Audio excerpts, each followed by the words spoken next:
Hit of the card వస్తున్నా వచ్చేస్తున్నా అంటూ ఎప్పటికప్పుడు నియోజకవర్గానికి సంకేతాలు పంపుతున్న ఆ మాజీ మంత్రి ఎందుకు లేట్ చేస్తున్నారు?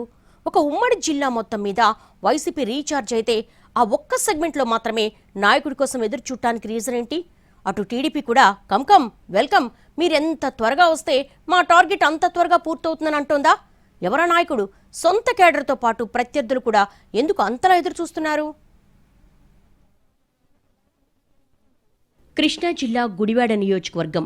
ఇక్కడి నుంచి వరుసగా 4 సార్లు ఎమ్మెల్యే అయి మంత్రిగా కూడా పనిచేసిన కొడాలి నాని గురించి ప్రత్యేకంగా చెప్పుకోవాల్సిన అవసరం లేదు. వైసీపీ హయాంలో 2019, 2024 మధ్య ఎదురే లేనట్టుగా వ్యవహరించారు కొడాలి.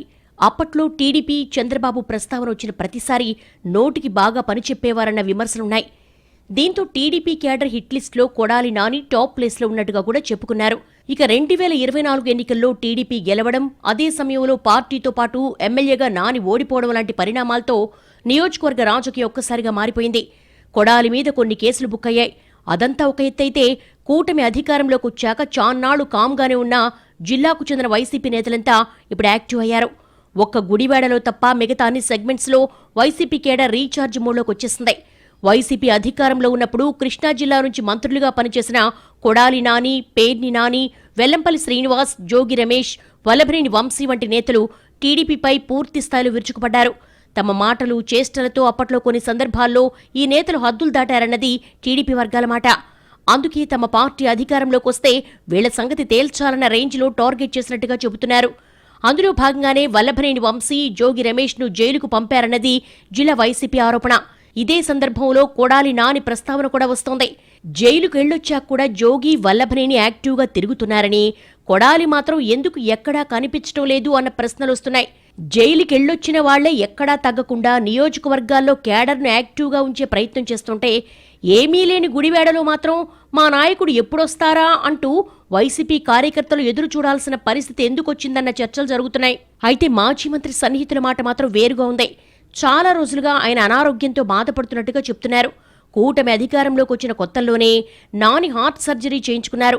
దాని కారణంగా పూర్తి రెస్ట్ తీసుకోవాల్సి వచ్చిందని, దీంతో కొన్ని కేసులకు సంబంధించి వాయిదాలకు, కొందరికి ఇళ్లలో కార్యక్రమాలకు మాత్రమే హాజరవుతున్నట్టుగా క్లారిటీ ఇస్తోంది ఆయన వర్గం.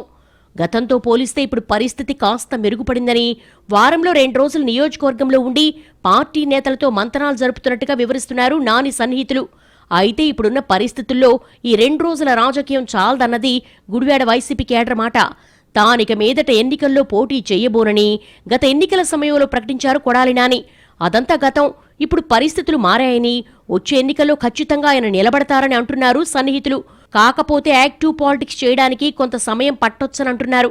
మరోవైపు అధికార పార్టీ కూడా కొడాలి యాక్టివ్ పాలిటిక్స్ చేస్తేనే బెటర్ అని ఎదురు చూస్తోందట. ఆయన నేరుగా తిరుగుతూ ఉంటే ఎక్కడో ఓ చోట తమకు దొరక్కపోతారా, తమ టార్గెట్ రీచ్ అవ్వకపోతామా అనుకుంటున్నట్టుగా తెలుస్తోంది. ఆ కోణంలోనే ఆయన రీఎంట్రీ ఎంత లేట్ అయితే మేము అంత డిసప్పాయింట్ అవుతామంటూ సెటారికల్గా మాట్లాడుతున్నారట టీడీపీ నాయకులు. గుడివాడ వైసీపీ కేడర్ మాత్రం వాళ్ల సంగతి వదిలేయండి, కమాన్ మీరు గేరు మార్చేయండి అంటూ నాని కోసం ఎదురు చూస్తోంది. ఈ పరిస్థితుల్లో రాబోయే రోజుల్లో గుడివాడ రాజకీయం మంచి రసవత్రంగా మారే అవకాశం ఉందంటున్నారు పొలిటికల్ పండిట్స్.